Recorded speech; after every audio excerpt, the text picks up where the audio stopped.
Mengenai akibat daripada satu KUP PKI yang gagal pada tahun 65 memang ada daripada tahanan-tahanan daripada Partai Komunis Indonesia itu. Gerakan 30 September 1965 atau dikenal dengan Gestapu, yaitu Gerakan September 30, sering juga disingkat G30S atau G30S-PKI, merupakan salah satu peristiwa paling kontroversial dalam sejarah modern Indonesia. Malam berdarah yang menewaskan 6 perwira tinggi dan 1 perwira muda Angkatan Darat itu hingga kini masih menyisakan banyak pertanyaan. Salah satu pertanyaan terbesar yang kerap dibahas dalam ruang akademik adalah mengapa Soeharto, seorang jenderal yang kala itu menjabat sebagai Panglima Kostrad dan memiliki kedekatan dengan Presiden Soekarno, tidak menjadi target penculikan. Pertanyaan ini bukan sekedar spekulasi populer, melainkan juga menjadi bahan diskusi serius di kalangan sejarawan, akademisi, peneliti politik, dan bahkan mantan pelaku sejarah. Mengingat Soeharto kemudian justru tampil sebagai tokoh sentral yang mengambil alih kekuasaan dari Soekarno, pertanyaan tersebut terasa semakin signifikan. Materi ini berusaha membedah pertanyaan tersebut secara mendalam dengan mengulas berbagai versi penjelasan yang pernah muncul dalam literatur akademik maupun kesaksian pelaku sejarah. Pendekatan yang digunakan adalah naratif analitis dengan menyajikan konteks, rekonstruksi peristiwa, serta menimbang berbagai argumen dari sejumlah perspektif, versi resmi Orde Baru, analisis kritis para sejarawan Barat dan Indonesia, teori konspirasi internasional, hingga pandangan yang lebih spekulatif. Untuk memahami mengapa Soeharto tidak menjadi target penculikan, pertama-tama kita perlu memahami latar belakang munculnya G30S. Pada pertengahan 1960-an, situasi politik Indonesia penuh ketegangan. Presiden Soekarno dengan ideologinya, yaitu Nasakom, nasionalis, agama dan komunis, berusaha menyatukan berbagai kekuatan politik yang sebenarnya saling bertentangan. Partai Komunis Indonesia atau PKI tumbuh pesat menjadi partai terbesar di luar Uni Soviet dan Tiongkok. Sementara TNI Angkatan Darat semakin khawatir terhadap pengaruh PKI yang dianggap mengancam. Dalam suasana menegangkan itu, muncullah isu mengenai adanya Dewan Jenderal, sebuah kelompok perwira tinggi Angkatan Darat yang diduga hendak menggulingkan Soekarno telah merebak luas. Narasi ini kemudian dijadikan legitimasi oleh Gerakan 30 September untuk menculik sejumlah perwira tinggi Angkatan Darat. Namun, nama Soeharto tidak tercantum di antara target-target tersebut.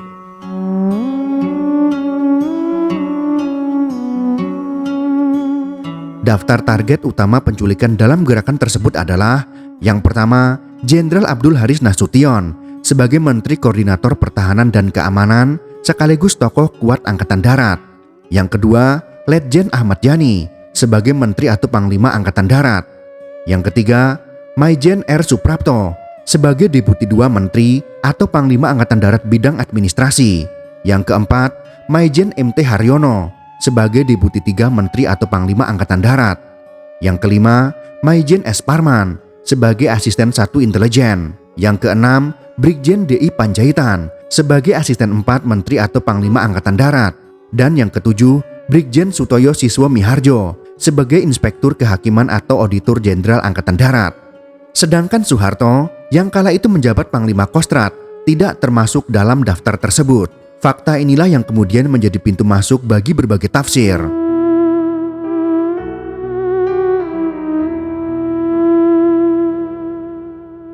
Versi resmi yang dikonstruksikan oleh rezim Orde Baru adalah bahwa G30S adalah ulah PKI yang hendak menggulingkan pemerintah dengan cara menculik para jenderal yang dianggap akan menentang Soekarno.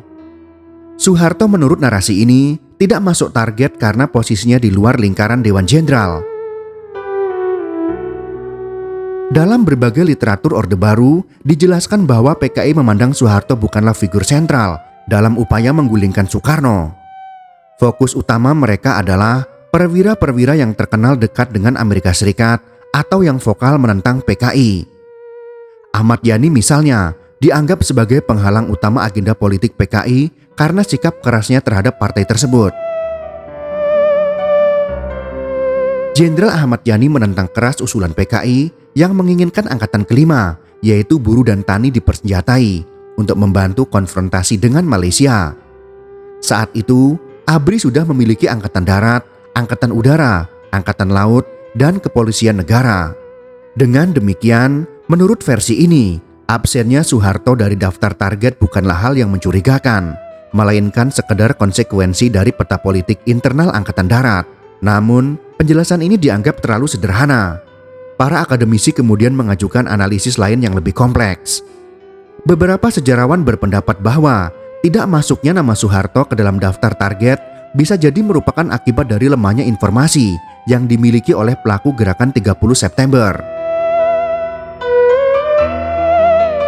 Gerakan ini, meskipun melibatkan sejumlah perwira menengah dan bawah angkatan darat, tidak memiliki dukungan penuh dari seluruh struktur militer. Rencana penculikan itu pun terkesan tergesa-gesa dan penuh dengan kelemahan. Bisa jadi para perencana hanya mengetahui secara terbatas siapa saja yang benar-benar berperan dalam Dewan Jenderal.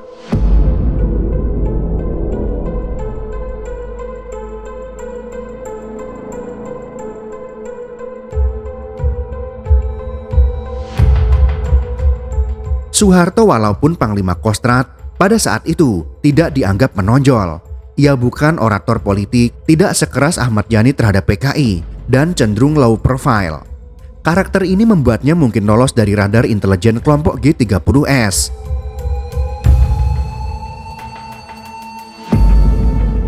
Sejumlah literatur alternatif mengemukakan bahwa Soeharto memiliki hubungan cukup baik dengan PKI, atau setidaknya tidak terlihat bermusuhan. Sejarawan seperti John Rusa dalam Pretext for Mass Murder mengungkapkan bahwa PKI mungkin menganggap Soeharto bukan musuh utama. Bahkan ada spekulasi bahwa Soeharto sengaja dipelihara dalam posisi netral oleh PKI.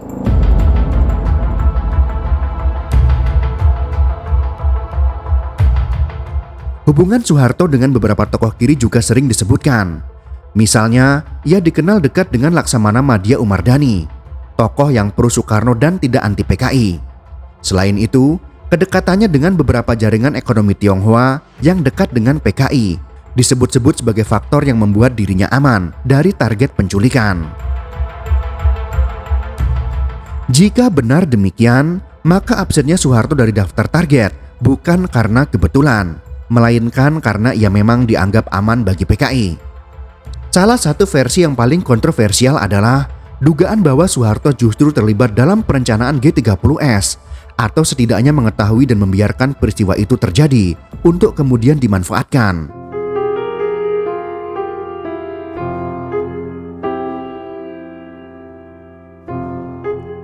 Sejumlah akademisi barat termasuk Benedict Anderson dan Ruth McVeigh dalam analisis terkemuka mereka yaitu Cornell Paper menekankan bahwa peran Soeharto sangat mencurigakan. Beberapa hal yang sering disebutkan antara lain, yang pertama, Soeharto mengetahui adanya gerakan tetapi tidak mencegahnya. Yang kedua, Soeharto segera bertindak cepat setelah penculikan, seolah-olah sudah siap dengan peristiwa tersebut.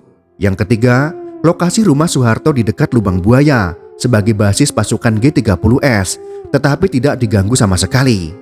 Dalam skema ini, Soeharto sengaja tidak dimasukkan dalam daftar target karena ia adalah aktor yang dilindungi atau bahkan bagian dari skenario. Versi lain yang ramai dibicarakan dalam literatur akademik adalah keterlibatan kekuatan asing, terutama Amerika Serikat melalui CIA. Dalam konteks Perang Dingin, Indonesia yang memiliki PKI sebagai partai komunis terbesar di dunia menjadi perhatian besar Washington. Amerika Serikat khawatir bila Indonesia jatuh ke tangan komunis. Oleh karena itu, muncul dugaan bahwa G30S atau setidaknya pemanfaatannya tidak lepas dari operasi intelijen internasional. Menurut teori ini, Soeharto sejak awal dipersiapkan sebagai figur alternatif Soekarno. Ia memiliki reputasi militer, dianggap tidak terlalu ideologis dan lebih pragmatis. Maka dari itu, Soeharto diamankan dari daftar target. Beberapa arsip Amerika yang dibuka pasca reformasi menunjukkan bahwa CIA memang memantau situasi Indonesia dengan ketat. Namun, bukti keterlibatan langsung mereka dalam gerakan 30 September masih menjadi perdebatan. Selain versi-versi besar yang sudah dibahas tersebut, ada juga penjelasan yang lebih sederhana namun menarik. Beberapa saksi sejarah mengatakan bahwa salah satu alasan Soeharto tidak menjadi target adalah karena hubungannya secara pribadi dengan sejumlah tokoh perwira Angkatan Darat seperti Untung, yang merupakan mantan bawahan Soeharto saat bertugas di Pangdam Diponegoro pada sekitar tahun 1957. Karena kedekatan itu, Soeharto dianggap bukan ancaman langsung. Selain itu, ada faktor kebetulan. Pada malam 30 September 1965, Soeharto sedang berada di rumah sakit karena anaknya yang bernama Tommy tersiram sup panas sehingga harus dirawat di RSPAD Gatot Subroto. Sementara sebagian besar jenderal lain berada di kediaman masing-masing yang lebih mudah diakses oleh pasukan penculik. Keberuntungan semacam ini juga tidak bisa diabaikan sebagai fakta sejarah yang terjadi. Dari berbagai versi tersebut, kita dapat menyusun analisis perbandingan. Yang pertama, versi Orde Baru. Versi ini berkesimpulan Soeharto tidak ditarget karena bukan bagian dari Dewan Jenderal. Yang kedua, versi kelemahan informasi. Versi ini menyimpulkan Soeharto tidak terlalu menonjol sehingga lolos dari radar. Yang ketiga, versi kedekatan dengan PKI. Menyimpulkan Soeharto dianggap bukan musuh PKI. Yang keempat, versi konspirasi, menyimpulkan Soeharto sengaja dibiarkan karena bagian dari skenario. Yang kelima, versi keterlibatan asing, menyimpulkan Soeharto dipersiapkan oleh CIA sehingga dilindungi. Dan yang keenam, versi spekulatif, menyimpulkan bahwa faktor kebetulan dan keberuntungan. Setiap versi memiliki kelemahan dan kekuatan. Tidak ada jawaban tunggal yang benar-benar bisa memuaskan semua pihak. Namun, yang jelas adalah bahwa absennya Soeharto dari daftar target memberi dampak besar. Ia justru muncul sebagai pemenang dalam krisis tersebut. Kenyataan bahwa Soeharto selamat dari G30S memberi jalan baginya untuk mengambil kendali. Dengan cepat ia mengkonsolidasikan kekuatan, menuduh PKI sebagai dalang tunggal, dan melancarkan operasi militer yang berujung pada pembantaian massal terhadap simpatisan PKI di seluruh wilayah Indonesia.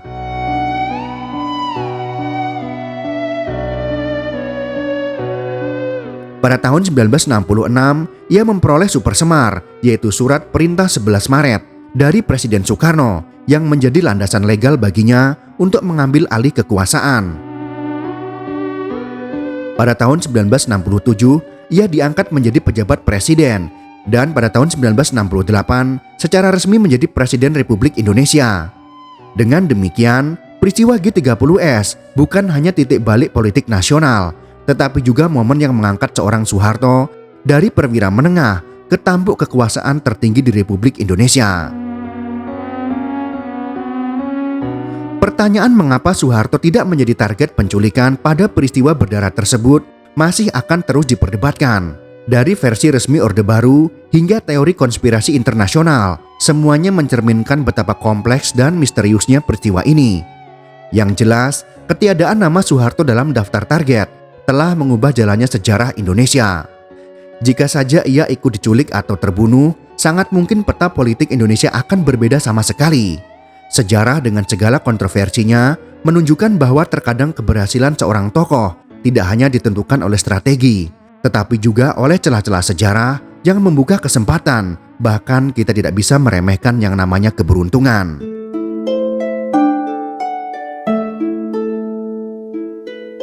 Jika kalian suka dengan video ini, silakan berikan jempol ke atas. Dan jika kalian menganggap video ini bermanfaat, maka bagikanlah untuk teman-teman Anda yang lain. Terima kasih sudah menonton.